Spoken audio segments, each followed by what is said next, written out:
This is Dakota News Now Sports. Well, the dust is all settled now in the DakotaDome, and yesterday's contest between South Dakota and South Dakota State was never in question. The Jackrabbits continue their march to the playoffs with a 37-3 win over the Coyotes. For the Jacks, it's a rebound after a tough matchup against Southern Illinois and a needed boost headed into the Dakota Marker game next week. For the Yotes, though, it's a reality check with only a few weeks left in the season. A slow start for the Jackrabbits quickly turned around in the second quarter as they posted 17 points to give themselves a 2-score lead headed into halftime. From there, South Dakota State put together long drives to prevent any South Dakota comeback. Head coach Jimmy Rogers says this was one of the most complete games that the team has put together so far this season, and he says especially on defense, this was a true showing of what they're capable of when fully healthy and playing at their best. Defensively, this is kind of what we expect.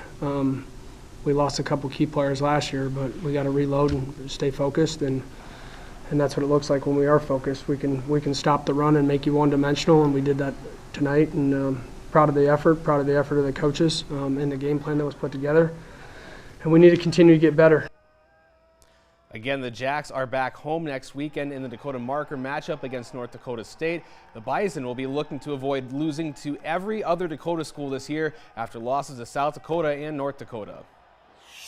And on the other side of yesterday's game, the South Dakota Coyotes now have their work cut out for them for the rest of the season. With only their first FCS loss, so the odds of making the playoffs are still high, but that's only if the Yotes can show out in their last 3 games of the season, 2 of those coming against Southern Illinois and North Dakota.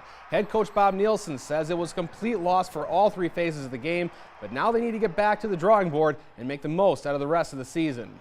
You know, we were not as good a football team, and I'm not taking anything away from South Dakota State. I think they've got a really, really good football team. They've got a really experienced football team. They played like that today, but we weren't our best today.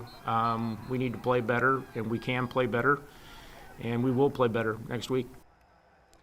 And the Coyotes are on the road next weekend in Carbondale, Illinois, to take on the Salukis. They have one final home game yet this year, November 11th, against North Dakota.